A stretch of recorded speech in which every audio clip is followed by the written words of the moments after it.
What's up with you, dog? You Ain't good? no, man. Hustling. You know the funniest recent story I have with you, bro, that you may not remember is the first time I tried the Popeye's chicken sandwich. Oh, it was yeah. with you. It was shit, with me, man. That shit was You slept fire, on that shit. man. That shit was fire like a motherfucker, wasn't it? I slept That on Popeye's it. chicken sandwich, nigga. We got that off Hollywood Boulevard, you know. Right. People was getting killed. People was getting their ass whipped over them chicken sandwiches. I usually go to like Calabasas to get mine. Yeah. I don't fuck around, and I don't fuck around too close, nigga, because you know they go crazy. In Do the hood. sauce be the same though? And Yeah, all that? it be the same, nigga. I just go way out there to make sure I don't run into no problems. Hey, but we got up through the line quick on Hollywood, Yeah, right? we was on Hollywood Boulevard, It was quick. but it is slow. The chicken sandwich had been out for a little while. Oh, the craze. Right. Yeah. It had been out for a little while. Yeah, you know that first month they was nigga. Facts. Yeah. Oh, that first month niggas was getting shot. Hell yeah, it was. Remember on La Brea, bitch ran all through the drive-through and fucked the car. Fuck with them Popeye's chicken sandwich. That shit was fire though, wasn't it? I told you. What the hell? Damn, man. So, let me just give you props, man, on being a tight motherfucker, man, doing your thing for so long. Appreciate it. You carved out a lane, man, that niggas can't even begin to think about trying to fill that lane. You know what I mean? You've been doing everything from clubs to theaters to arenas, man. Everybody ain't equipped, man. Everybody ain't built like that. You know what I mean? So I want to give you props on that, bro. I appreciate that, man. The whole idea of your fight game, man, is on another level as well. And then doing training and all the things you do. So, man, we're going to get into it, man. I appreciate it. You got to wear different hats out here, man. I try to do a little bit of everything. I've been blessed to tour with Katt Williams for like 5 years. Eddie Griffen. That's the first. We were in. It was funny because Eddie was the first person I toured with, and I remember we were in Houston one time and we ran into Kobe at the mall. Damn. And Kobe was Houston? Yeah, in Houston. Kobe, we was doing a Toyota Center. We was doing something. No, I'm sorry. That was I did that with Katt. We was doing a Houston Improv. Okay. We was doing the improv out there, and he was walking through the mall. I was like, hey, yo, Kobe. And I said, come here. And the nigga came over there. He must have seen Eddie, nigga. He didn't come over there for me. He must have seen Eddie behind me, right? So Kobe was like that, I know. bro. I was like, yo, Kobe. Come here. He jogged over there. It was him and his sister, who was about tall as he was. Really? And man, such a cool brother, man. I'm at a loss of words, man. I can't believe it's crazy, right? That he is gone. I can't believe that shit, man. It's unbelievable. It's 5 stages of grief. You know, it's 5 stages of grief, and the first stage is only Tuesday. I'm gonna have to look them up, but I know the first stage is denial. Denial, right? Denial, and that's where we at right now. I think the second stage is like anger, or I know one of them is bargaining. Right. I think the second stage is, and we ain't even got to anger. Everybody's still at denial, man. Like no. It's weird, man. It's a weird. We was talking about earlier, man, how like different people's deaths affect you differently. Like Nipsey feels different from Kobe. Yeah, it feels a little different. Mike Jack feels a little different. Because, you know what I mean? It's like because the person was something different. Yeah, it's the impact, man. I mean, and Mike Jack, you know, I was a Mike Jack fan, but this Kobe shit, man, is motherfuckers is devastated. Man, I mean, I'm talking about like devastated, man, with Kobe, and I thought it was when I got the text, man, Kobe Bryant died. I thought it was a game. I thought it was some bullshit, man. Man, me too, man. I said, man, yeah, right. I was like, yeah, okay. I was like, what? Then I saw that shit again and again, quick. I was like, damn. Well, it really hit me, man. When I was watching a little bit, I was watching the Pro Bowl. I was watching the game, and when they started saying, you know, it started getting coverage like the news, and I was like, this shit is real. Oh, it's real, man. And it's a fucked up feeling. I can't believe it, man. Everything goes through 3 stages in life, man. Everything goes. The first stage is ridiculed, then it's strongly opposed, and then the last stage is self-evidence. And now it's just becoming self-evidence to do. My man Kobe Bryant is gone, man, at 41 years old. Wow, man. I can't believe that shit, man. That brother has so much more to do and so much more life to live, man. 41 ain't shit. Young brother, man. Dang, man. Hey, LeBron, can you close that right there? Hey, so I got some quotes from Kobe, man. Yeah, go ahead. I got some quotes. Some of his famous quotes, right? Yep. I'm going to read them off, and you tell me what you think about it. Okay. What it mean to you. All right, he says, everything negative, like pressure and challenges, is all an opportunity for me to rise. Yeah. Yeah. One more time. Read it to me one more time. Everything that's negative, basically in effect, everything that's negative, it's just all an opportunity for me to rise, is what he's saying. Yeah, I agree, man, because you can always turn a negative into a positive. And a lot of people don't remember the game that he played, man, is pressure. Right. It's pressure. And that's what I tell people, even in self-defense. I have to teach you how to deal with it. I don't care how much skill you have. I have to teach you to deal with the pressure of the situation. Because even if you are skillful, if you can't deal with that pressure, you're still going to freeze. Right. So a lot of people, I tell people pressure is an honor. Whenever there's pressure, that means there's something on the line. If there's no pressure, there's nothing on the line. It's nothing. It's nothing to gain from. You know what I mean? A lot of like game right there. Yeah. Pressure is an honor, man. Whenever there's pressure, it's something on the line, man. It's something to be. It's something at stake. Right. Whenever there's pressures involved. When there's no pressure, ain't shit happening. Right. It's pressure, nigga. Comedy. We go up there. It's the pressure of always bombing. Right. When you do comedy, it's something on the line. Yeah. You know what I mean? You give a fuck when you go up there. When you go up there, man, it's always a bad show. It's always around the corner. You hope to have all good shows. But you know at any moment, nigga. Right. And you don't know when it's going to be. You don't know when. That's the worst part about it is you don't know when. You don't know when it's going to be, man. Woo! You don't know when it's going to be. Tell me, party people. So pressure's an honor, man. I mean, be glad that there's pressure because that means there's just something on the line, man. Don't ever be afraid of pressure. And Kobe wasn't. Kobe sees comedy. He welcomed it, nigga, bro. He dominated that moment. He just said it's all an opportunity for me to rise, man. Yeah. Okay, look, let me say the next one. All right. Kobe says, I'll do whatever it takes to win games.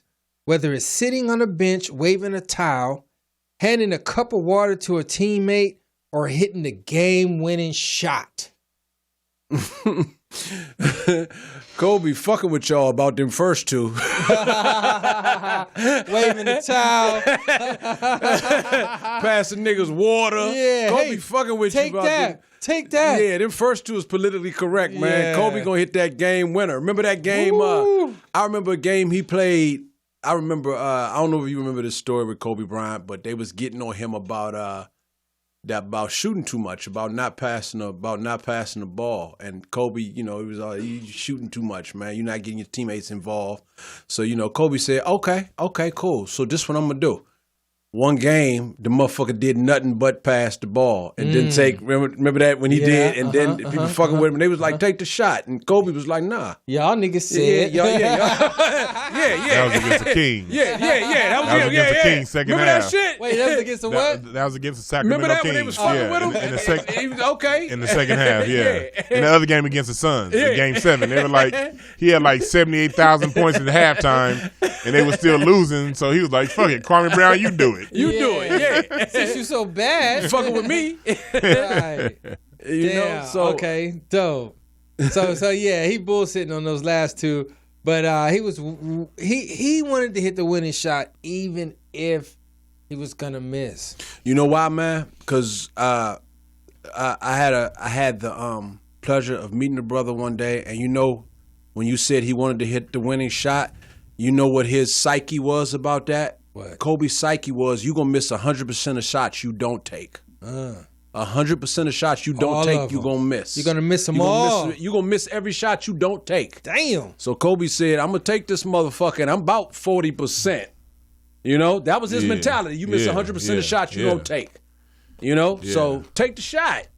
And he wasn't afraid to. I always tell people, don't be afraid of failing. Be afraid of not trying, man. Right. Fuck that. Everybody fail. You fail to succeed. And pass when necessary, because Kobe would pass. No, but he would. Yeah. But the we game winner against the Portland. Smart pass. Yeah, the game winner in Game 1 against the Portland Trailblazers 2000. That pass to Ron Harper that hit the game. But you remember that year they was fucking with him about. Yeah, I remember that. You was on point with how you described it. Yeah, he was like, okay. He was like, all right, you do it. Yeah, let's see how this goes. All right, man, look, the next one. These young guys, this is Kobe. These young guys are playing checkers. I'm out there playing chess. Well, it's for you to understand that you have to play chess. Chess is life, man. Chess is a war. Checkers is simple. Very tactical. Chess is very tactical, man. And I'm sure, Kobe spoke what, 3-4 languages. Yeah, never went to college. Right. Never, but spoke 3 or 4 languages. Very, very smart. Very, very, very very acute dude. And chess is if you play chess first of all. Definitely. Okay, well you already know the answer to that question. Chess is a motherfucker. Chess is one wrong move because you got to play chess. Damn near 3 moves ahead. That's right. You know what I mean? So, and a lot of chess don't even have nothing to do with the goddamn game. Nah. That you're playing. Nah. It's about your own. Yeah. It's about your confidence and what you see in your opponent and what you think he could do. It's that shit. Kobe used to play mind games with his opponents. You know what I mean? Man. Like it was stories when the other guy would be shooting free throws for game, he would come up to him and be like, "It's a lot of people watching," and walk away. He would do, including your dear old mammy. Mammy dude. Yeah. Just a strategy. The manster. Oh shit. All right, next one. Yep. He says, "My parents are my backbone. They still are. They're the only group that will support you if you score 0 or if you score 40." Now that struck me as odd because Kobe didn't always get along with his parents. It struck me as odd, but I guess that's still the only ones you could trust at the end of the day is your parents, bro. Yeah, he had the issue where he sued his mom for selling his memorabilia. Exactly. And he and his dad had fallen out for long, but they had made up. You know what I mean? His dad had got that job with the Sparks for a while. They had made back up. Oh, they made up. Yeah, and he and Joe Jelly Bean Bryant, they made up. What you think about that? This the type of dude you dealing with. He sued his mom, Joe. You think he give a fuck about niggas on the court? Yeah, you sued moms. He was like, good point. He was like, "Ma, you shouldn't have done that." That was mine, Mom. Nah, you shouldn't have done. No, Ma, I don't want to hear about that giving birth shit. You shouldn't have done that. You know how your mom always try to hit you with that, "Nigga, I gave birth to you." That bitch, that was 30 years ago. Different. I'm here now. Oh, yeah. You ain't trying to hear about all that giving birth shit. You shouldn't have sold my shit. You talking about my trophy? You talking about all my Another accolades. good point, Chalant. That nigga was like, I was looking for my goddamn jersey. He said,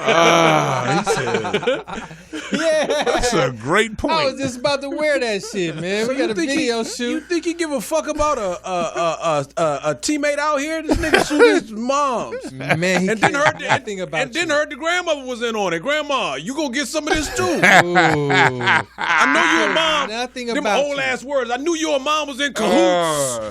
Cahoots. I knew your mom was in cahoots on this. Y'all thick as thieves and shit. Wow, bro, hilarious, man. Jelly Bean, Dad Jelly Bean did an interview and he said Kobe beat him straight up. Kobe beat him when he was 14 years old. Yeah. He said he told his mom he let him win. And he said, this nigga, he didn't tell Kobe, but he told the mom, this nigga really beat me today.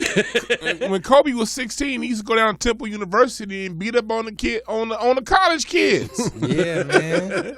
He was a bad mother, bro. He's a beast, man. He was a beast. The thing is, he literally was challenging himself, though. Yeah. At all times. He was challenging himself. I'm going to step in this gym, and I'm going to be the baddest motherfucker in this gym. I don't care who's in there. Do you know in 2000 when he broke his hand, he shot that whole offseason with his left hand? The whole offseason. And then, so when he first came back and his hand was tender, if you go back to that first championship run, the first month of the season, Kobe took most of his shots with his left hand. Let me tell you something, man. Let me add to that. That's special. That's some motherfucking jazz type shit. And go back to how he ended the 2014 season. He tore a labrum in his shoulder. I know. And so he finished that game against the Minnesota Timberwolves, but with his left hand, and still scored and won the game. Let me tell you something about that, man. You absolutely right. But if you ever watched it, if you pull up some of his interviews, he said breaking his shooting hand was the best thing that ever happened to him because he was right hand dominant. Yeah. And he couldn't go strong. By the time he said that hand healed, he said he was damn near. In the country, they say both handed. But the nigga was, I believe the word is ambidextrous. Both-handed. You know, in the country, they say, nigga, I'm both-handed. But you gotta is that with an F or? No, both. Yeah, with an Is F. it F? But both-handed, nigga. Both-handed in. Yeah, both-handed in. That's what they say, nigga, I'm both-handed. Oh, man. That's some funny shit. But look, man, really, man. Okay, so I said my number one moment with Kobe was when he popped them 2 free throws after he tore his Achilles, right? But my next moment is, can we talk about how Kobe won the championship, bro, with a fucking broken finger on his shooting hand, bro? On the shooting hand. Index finger on your shooting hand. Every time you caught a pass, bro, can you imagine how sore your whole hand is if your finger's broken, bro? Every time you catch a pass, man, it's just excruciating pain. And that push off, man, you gotta have it. Look, every time, and we're talking about passes coming from some pros where you gotta be throwing it hard because you'll get it stolen. Yeah. Nigga jump in that passing lane. Dunking, whatever, bro, man, that's a bad motherfucker right there. Do you know that happened? That was 2 years in a row because he broke it and they lost to the Celtics that year. The next year he broke the other finger and won the finals, and the finger was shaped like an S. Man. Yeah, that motherfucker was broke. Man. It was shaped like a B. Broke. That motherfucker was broke. Man. Let's get a full rest in peace to Kobe, man. We all fans, man. Even if you a hater, a lot of haters came out the woodwork on this Kobe shit, talking about they loved him and shit. Y'all wasn't loving him when he was alive, man. He wasn't Jordan, though. Yeah, all that old stuff, man. Whatever, bro. He wasn't a good teammate, though. Well, man, I mean, I have a different debate about that. And if anybody wants to debate it, Jordan, yeah, he has his own lane, man. Jordan, Mike, and it's true. And Kobe will tell you that he studied Mike's. He studied Mike. The fade, you saw it, the fade away, the turnaround. He studied Mike, but I agree with my man. He did have more range than Mike. Yeah, Mike had bigger hands. Way bigger hands. Mike had bigger hands. Mm-hmm. He'll tell you that, but that's the closest thing to Jordan I've seen, man. Right. Just like Jigga said, and if I ain't better than Big, I'm the closest one. Right. It's like Tiger Woods before the ass whooping. He had that. You know what I mean? He had that. He had the eye of the tiger. Woods before the ass whipping, man. Yeah, That's before. Motherfuckers like, his game ain't the same. Motherfucker, you take a 9-iron to your goddamn back. Talking about he ain't playing right. Act like he didn't get his ass whooped with that 9-iron. Yeah. He shouldn't have been rolling a Ford Explorer, man. He should have had something with a little more. Tiger had bitches. Now, Tiger was cheap. Yeah. I knew a bitch that dated Tiger. Tiger would be in the hotel room and tell them bitches to go to Subway. What? It wouldn't give him no money. And that's why he got messed up because he was too cheap. Motherfucker. Yeah, bingo. One of his exes that came to my show when I used to host at the Union, and she was trying to do comedy and get some fame off of this whole Tiger Woods thing. Really? And now, yeah, she did my open mic like once, and she was talking about that, like how cheap he was, and like, Tiger. damn, like all he had to do was just break her off $100 to Tiger Woods. Come on, Tiger. Tiger had these bitches. Tiger would give a bitch a pair of scissors and be like, bitch, you better cut them coupons now. You want this sandwich? If you buy 3 of them, it's $5 you better cut them off. coupons. That's funny. Damn. Give a bitch some scissors. Hey, Tiger was monster fucking. Tiger was fucking them bitches though, boy. Tiger was that nigga when he wasn't golfing, he was fucking. That nigga was popping that ball, nigga. Like, Man. pop. Man, he fell from grace though, man, like a motherfucker, boy. That's all right. You know what though? He's where I always tell people, no matter how bad you fuck up, as long as you're alive, you can turn it around. That's right. You got another day. You man? got action. You got action. As long as you're alive, you got action, man. Man, so okay, so you also train, right? Yeah. You do comedy, but you also train, right? Yeah.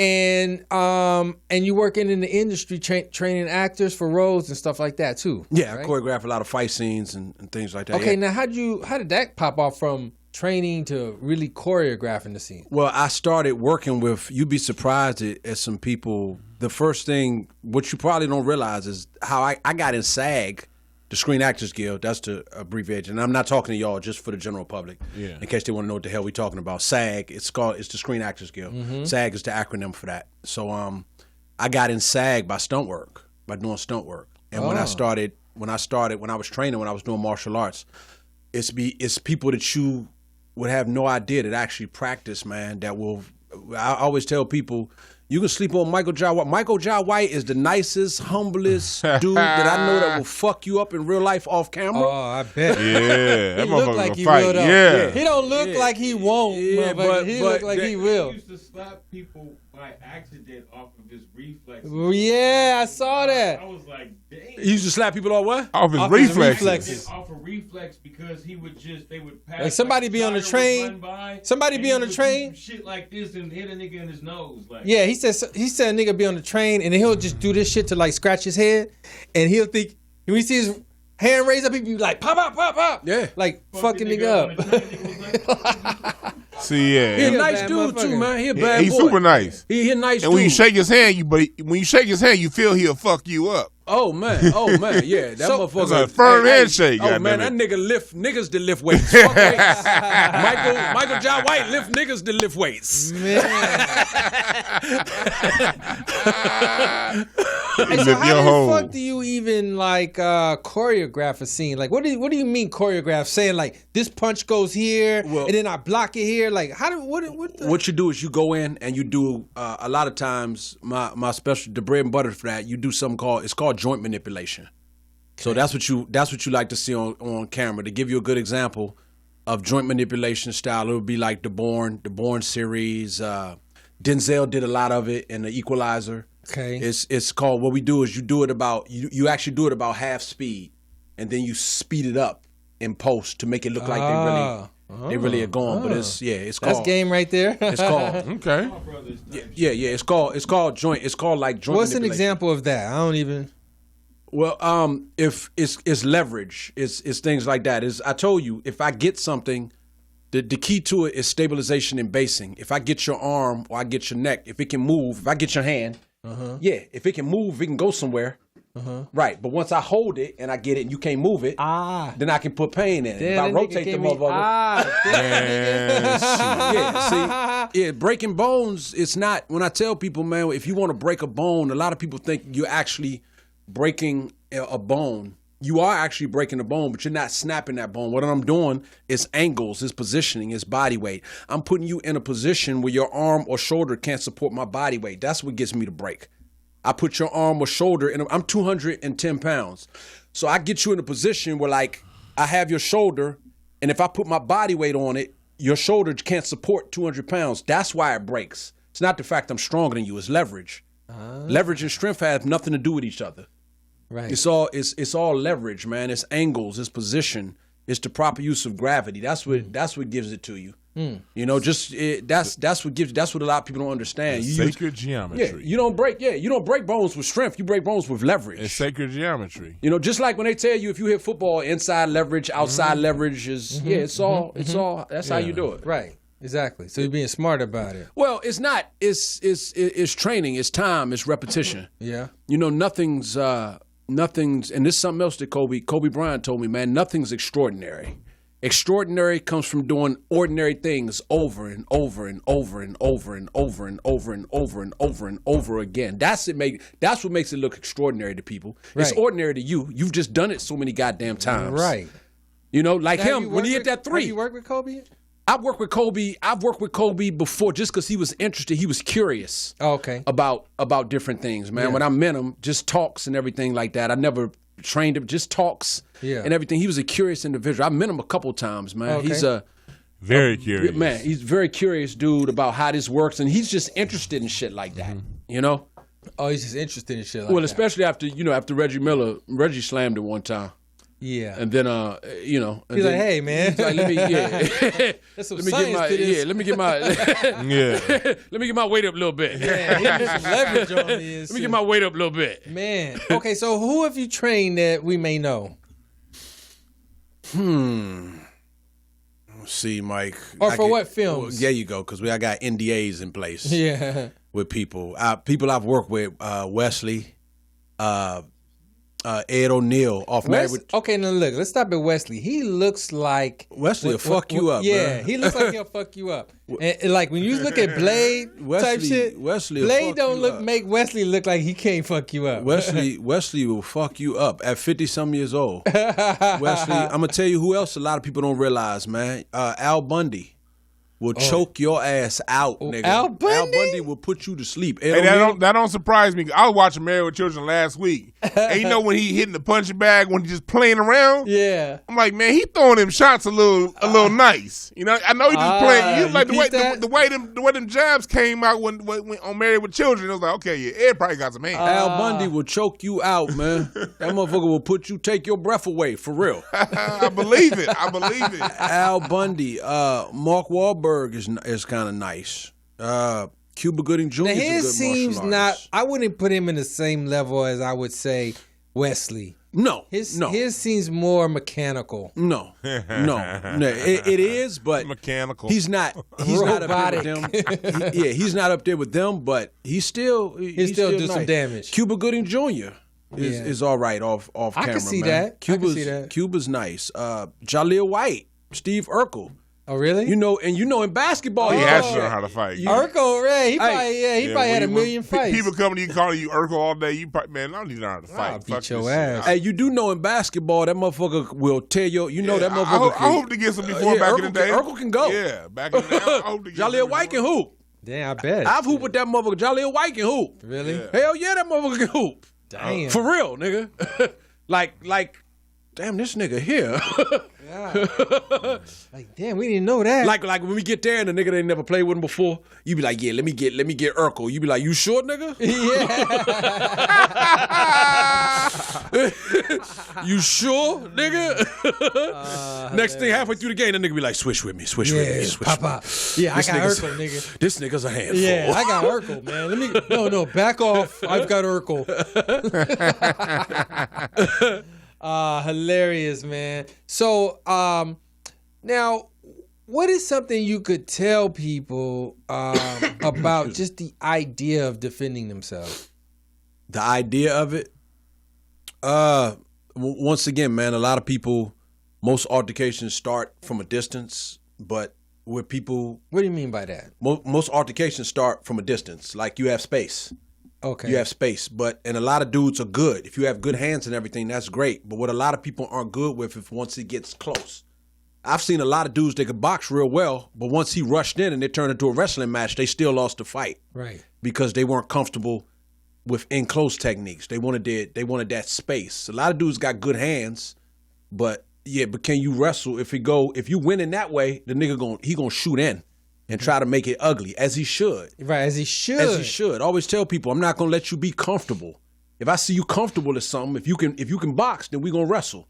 If you can wrestle, then we gonna box. Yeah. I'm not gonna let you be comfortable out. I'm not gonna let you be comfortable out here, man. Okay, so you gotta immediately, quickly decide what's the situation and what am I gonna do? Like, I don't care what you know, like Dewan. Like, I don't care what you know. He's a big, I don't care what karate I know. I'm not wrestling that nigga. Right. He's too big. Right. He too big. No Fuck matter what you know. No matter what. The one, I mean, that's what I always tell people. Just because you know karate, you still got to size up your opponent. Yeah. He too big to be wrestling with, man. Right. Yeah. I'm going to do some shit. I'm going to put him in pain. I'm going to get to touching shit and get to fucking with. I'm not going to be stronger than he is. Right. That's like trying to fight the nigga, I'm not going to wrestle The Rock. Right. Nah. So Right. you have to use your strength. Just because you know karate or martial arts, you still have to gauge your opponent. You know, I'm gonna attack things that he can't build up. His knees, his Adam's apple. You know, his cheekbone, temple, behind the ear, pressure points. Cheekbone on the nigga. Yeah, that motherfucker got all the tactics. Hey man, let me get at that cheekbone, nigga. Chickle, man, I'm not wrestling you karate. I'm not going.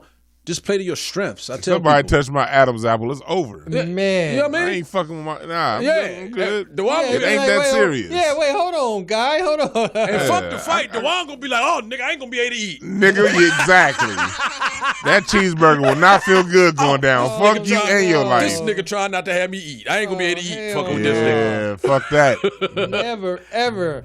Wow, man. Play to your strengths. That's what I tell people, man. Play to your strengths. I'm gonna beat you. I'm gonna beat you for 3 reasons. I'm gonna beat you because I'm in better shape than you. I'm gonna beat you because I'm smarter than you, and I'm gonna beat you because I'm more skillful than you.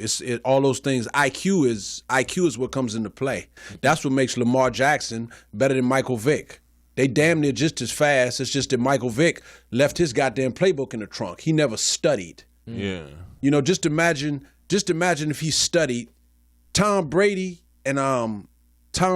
and what's the other dude? Peyton Manning. Yeah, them motherfuckers, man, they wasn't as athletically gifted as Michael Vick, Absolutely but they not. IQ. Nigga, I'm gonna get rid of this. I'm not gonna have to run because I know what people are before we snap the ball. Right. You know, he never used his eye. He just went off raw ability. Right. Imagine if Michael Vick actually studied the playbook. Right. He'd have been unstoppable, man. IQ is important. That's why Kobe, nigga, IQ. Fuck shit. Nigga, I'm smarter than you. Right. Speaking of IQ, I remember All-Star Weekend one year. I was talking to my boy that was working with the Lakers, and I was like, man, why don't I ever see Kobe? Like, is Kobe going to come to the party tonight? He was like, nah, man. We played the Celtics on Tuesday, and Kobe's up there studying video with Paul Pierce and Kevin Garnett. You know, we may face him in the finals this year. Yep. So Kobe will pass over. He would do the daytime obligatory meet and greets, but when it came to party time at night, this dude was studying his next 3 opponents. Right. Going to what you said, going exactly what you said, IQ. You know why? He wanted to know their tendencies. Yes. He wanted to know their tendencies, man. Yes. So that he could get that rip. I know your tendencies, Yeah. man. He wanted to know. That's the thing. Tom Brady and Peyton Manning, they know where the fuck everybody's gonna be. He did. And even though Kobe could outrun you and out-jump you, Kobe's game was, I'm going to take whatever you give me. So I'm going to learn your tendencies. I'm going to see what you weak at on defense, and I'm going to find out where I'm going to get my shots. And then he put up 500 shots from each one of those spots per day until you come see your ass. Yeah. And he hit the game winner on you, and you think it's just a coincidence. Nah, you practiced that, homie. Well, look, I tripped off of how Kobe said that he'll figure out early on in the game, like in the first quarter, a shot that he can get all game whenever he wants it. And he saves it for a time that he needs it. So he'll be like, on this corner, I got that all night long, but I ain't going to pop that. I'm going to save it for later in the game, bro, and save the shot. Chess. Go right there and pop it, bro. He's a bad mother. Like when he hit them 2 game winners against Phoenix in the playoffs, the one that took him to overtime and the one that hit the game winner. Yeah. That was a shot that he knew he was going to get long before the game, so he had been practicing those shots. Yeah, man. He's a bad mother. That's what he do, man. He was an assassin, man. He was a killer. Everybody don't have that. He had that dog in him. Right. Everybody don't have that dog. Kobe had that dog in him. Right. You know, everybody can't go there. He got that dog, you know. There's players that got that dog. Pat Beverly got that dog. Some players got that dog in them. Right. And that nigga look like Wyclef. Yeah, hey, he don't give a fuck. Like we're here in front of LeBron. He don't give a fuck that LeBron bigger than he is, man. Like, Pat with Beverly don't give a fuck. president. Nigga, I'm finna strip this ball. Yeah. That has nothing to do with That that. nigga got hurt Russell Westbrook's knee. Like, fuck your knee. Yeah. I'm getting this ball. But that's why he makes squads, man. Because he's not that, you know, a basketball player. Don't get me wrong. The motherfucker's in the NBA. He can play, but that's not why he's in the league. He's in the league to get in front of the best. That's right. He's in the league to play defense, to fuck with you.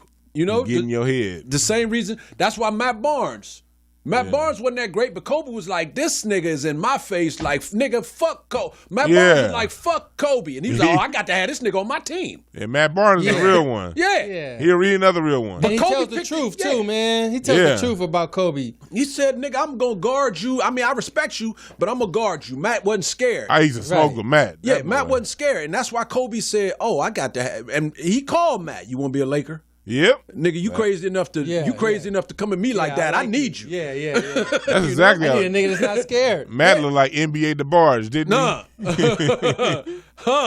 looked like, I call him NBA DeBarge. A simple fantasy that I wish was reality with you. Remember that Martin Lawrence episode, Pretty Ricky, what they called him. Yep. Hilarious. Rest in man, peace, so Kobe. look. Rest in peace, man. Definitely. And your daughter. We can't forget about Gigi, man. They said, word is that she was better. They said that she was damn near, Kobe said she was damn near better than he was at her. They said his daughter was a beast, man. Yeah, she was. Gianna? Okay, look, let me ask you this question. Yeah. This is floating around the internet recently, okay? Right. This idea about Bruce Lee. Mm-hmm. What do you think Bruce Lee, how would Bruce Lee be in the UFC octagon? My man John Eddins just asked that question. Today, put Bruce Lee in the octagon. See, this cat's out there saying that Bruce Lee was just for show and he couldn't really get busy and he's too small and he's too all this. But he also was very strong and very fast and also not fearful. So how do you think he would fare in the UFC, in the octagon today? I think Bruce would do all right, man. Bruce Lee was, Bruce was what, 145, 150, soaking wet in the caulking outfit, man. Yeah. So he'd have been fighting, he'd have been, what is that, 145, I think that's welter. That's welter. And I think Bruce would have done all right because he'd have been quicker than a lot of guys, and he'd have had to adjust to the moves and everything. Because right, martial arts is a lot more advanced. It's a lot more advanced now than when he was doing. There's a lot more moves and things you could do, but just off pure speed and everything. You have to understand, man. When Bruce Lee, even when they jumped him, even when Bruce Lee got jumped, Bruce Lee might lose, but them first two niggas was getting split in half. Right. Right. And then the other one kick to your face, bro. Hell yeah. It's a wrap. The teacher, if you watch the movies, the actual instructor never fought Bruce Lee. That motherfucker be like, Chin Lee, you lose. Get him.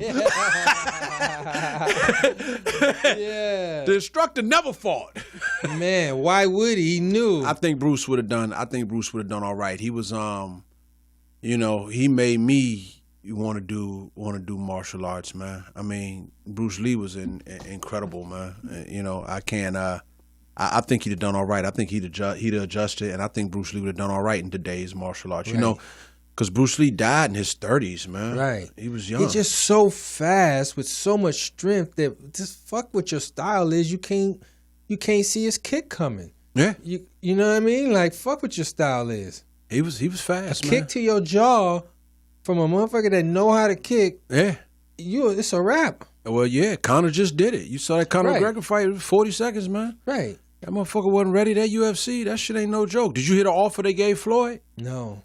Any of y'all hear the offer they gave Floyd? What was it, $50 million? Nah, they gave Floyd Khabib Nurmagomedov, who beat Conor McGregor. The offer they gave Floyd Mayweather was, if I fight you, I'll fight you, Floyd. If I make it through 11 rounds, the 12th round, you got to do MMA. Ugh. That's the offer. That's what they gave Floyd. Ugh. Now, let me tell you how they fucking with him. Floyd was like, I don't want to do MMA. They say, okay, cool. Well, just knock me out before 11 rounds then. Just knock me out and get a TKO and you ain't got to worry about it. Yeah. You see what I'm saying? That's going to fuck with Floyd. Because everybody's going to be like, nigga, all you got to do is knock the nigga out before the 11th round. But what if you don't, though? That's the best offer I've heard. But what if you don't? Yeah. That's the best offer I've heard. It's gimmicky, but Floyd's turned himself into a gimmick, so it works. We'll see. But they like just one round. Man. Last question, man. Go ahead. You have do you watch movies and TV and see these fights and look at it like, man, that shit is whack? It depends on the movie. A lot of it is choreographed, but I'm gonna tell you, man, the moves are real. I mean, we superimpose breaks and things like that, but I can show you. I can give you an example. That shit is, you get somebody's arm the right way, that shit is real. Joe. Yeah, for the movies, of course, you can't break things, but the actual moves that they're doing and a lot of stuff you see, you can think that shit is fake if you want to, man. A lot of that shit is real, and it's very easy if you know what you're doing. It's very easy to break a bone or break a joint if you know what you're doing. Right. It's easy. It doesn't take that much. It doesn't take that much pressure, man. You know, I put you in positions. That shit hurt quick. Yeah. Mike, when I got that arm, and you was like, it was nothing. I felt like it was nothing I could do. Yeah, man, give me my arm back, Nigga, bro. get your arm right, man. But yeah, that shit is real, man. Please. I know you ain't lying because my brother trained Hapkido, and I was his test dummy when I was a kid. That shit is. Yeah, he put his finger on a pressure point and twist, and you be like, It it's takes over. nothing, right? And you. It don't matter how good my hands are now. It's over. That nigga said that nigga had my pinky. Yeah.